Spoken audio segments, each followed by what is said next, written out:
Thanks for checking out this movie review video. This is for the 2025 release DinoGator, and yes, it's basically what it sounds like. It's one of those kind of made for the Sci-Fi Channel horror film creature features. Although it never made it to the Sci-Fi Channel, honestly, this film was actually shot in 2015 and it just got shelved. Nobody would take it until now. Now it's finally released. Almost 10 years later, this film actually gets a release. Very interesting thing. Basically, if you've had interest in a film like this, in DinoGator, if you like any of this type of stuff, like a Sharktopus, or I'm blanking. Well, I'll name a few other ones that Jim Wynorski's worked on, but those types of films, you're probably going to have fun with this one because you know what you're getting into. Or like I said a little bit ago, you know, those made for the Sci-Fi Channel horror movies, especially creature features, you're going to enjoy this one. So again, this one's directed by Jim Wynorski, who did a ton of films, including some like softcore films, but did Chopping Mall, Sorority House Massacre 2, Ghoulies 4, Munchie, Komodo versus Cobra, Dino Croc versus Super Gator. One of my favorites here, I haven't seen it just name-wise, Piranhaconda, that sounds fun, and Camel Spiders, just to name a few. This film was written by, question mark, I don't know. I can't find any information online about who wrote the script for this. Even on IMDb, it lists director Jim Wynorski, and it's like, right, there's no writing credit whatsoever. So I'm just like, did they just ad-lib everything? I don't know. Which, if they did, I could definitely see that because the script sucks. I mean, let's be honest. And by the way, this is one of the films that I will be rating in two ways. I'll rate it as an actual, like, straight-up movie in the pantheon of all films, and I'm going to rate it as a So Bad It's Good films, which is what it is. I rented this through Fandango at home for $5.29, so the price is right on that one. Quick synopsis, it's basically about a guy who loses his Cobra Gator, which was the original name of this film when it was being shot, or when it was shot, was Cobra Gator, and that's what the creature looks like. It looks like the head of a cobra with, like, well, I mean, it basically just looks like a very large cobra that has, like, the skin that looks like an alligator. So that's the whole Cobra Gator aspect of it. I don't know why it's called DinoGator. I think Cobra Gator would have been better as a title. The original title, way better. But a guy played by Michael Madsen who ends up losing his Cobra Gator, and he's got to go out into the wilds of what seems like maybe Louisiana to go try and track it back down, but they end up running into some people who are there making a music video in the swamp, and then there's a lot of beef between the two of them, but then, oh no, there's a Cobra Gator that's on the loose at the same time, so people are getting chomped. You have to have that in films like this. So that's all I'm going to give you synopsis-wise. You don't really need to know much about the story, because, like, the story doesn't really matter that much. This is about just crappy dialogue, terrible acting, and a fun-looking, not great CGI Cobra Gator. That's what it's about. We all know this.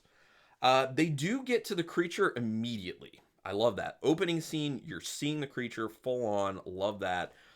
It looks like crappy Sci-Fi Channel CGI, so how this didn't end up on the Sci-Fi Channel is beyond me. I don't know why they passed on this one. Then you end up seeing Michael Madsen, and you know exactly what type of movie this is. Because for anyone watching movies in the 2000s, well, post-2010, if you see a movie with Michael Madsen, you know it's going to be a movie like this. A So Bad It's Good, or just a So Bad movie. And, you know, he brings the same level of energy, which is very low. He's got that very gravelly voice. He's spewing very ridiculous lines of dialogue, which honestly made the film more enjoyable. I like that. It's just ridiculous. One of the characters is immediately very annoying, and you hope that she gets chomped super, super early.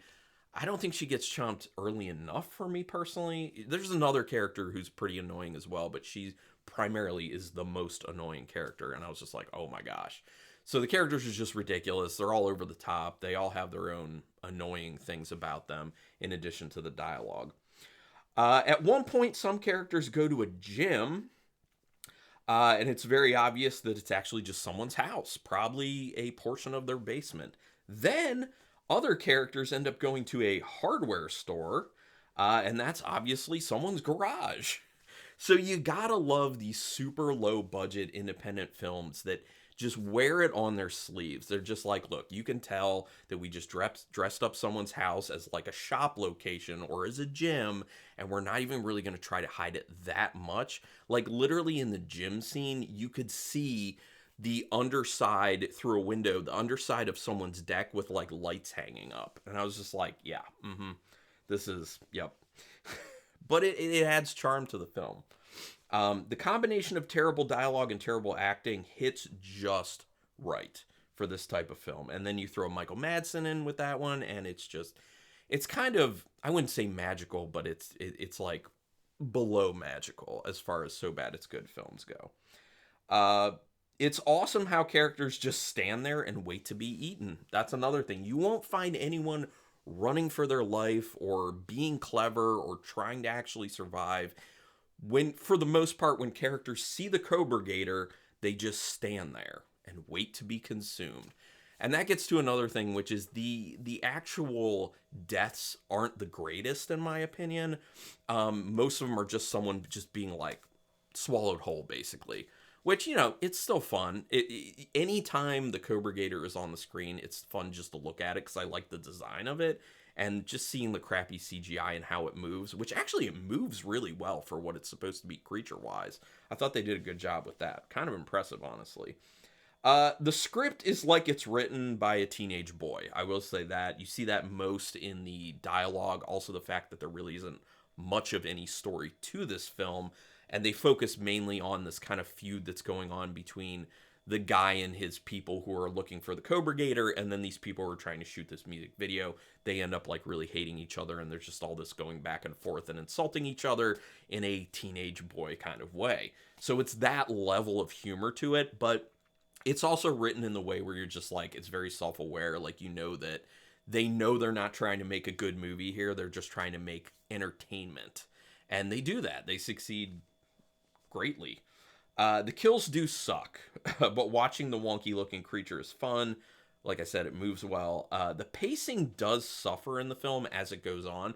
I thought the pacing was really good early on, but once you kind of hit like the half-hour mark, I think it really starts to slow down a lot. So it loses a lot of kind of like the fun, light momentum that it has, and it just gets kind of like bogged down, like you hit some quicksand, unfortunately. But it pops back up a bit in the end. The ending is fun and funny, and overall, I enjoy the film. It's so bad it's good film. So rating it two ways. The first way, as like a straight up film, like being very serious about this, it's a 1-star movie, 1 out of 5 stars. But as a so bad it's good film, it is a 3.5-star film. So if you're into this type of thing and you like what you heard here, go seek it out. Like I said, $5.29 with tax through Fandango at home. I'm sure you can get it some other places, maybe even a little bit cheaper. That's just the place I choose to go. But it is worth a watch for sure. It's just fun. It's light. Have some beers, have something else, and just chill out and enjoy the idiocy. It's that type of movie. Although I just keep going back to, I really wish they kept it as DinoGator. That's my big takeaway from this. But anyway, would love to hear your opinions of this film. We can talk spoilers in the comments. Not like spoilers really spoil anything with this film, but yeah, we can do that. Do me a favor and subscribe to my channel to show me your support. Thumbs up really helps with that YouTube algorithm. You can hit the notification bell button to know when I'm putting up new videos. And if you want to pitch in a little bit monetarily, which would be helpful, I do have a link in the description for the memberships. You can see I have 2 levels, and they're very nominal fees each month for some perks that you get with the channel, so you can check that out. But, you know, not too much pressure here. But anyway, thank you so much, regardless, for taking your time to watch this. And until next time, keep it brutal.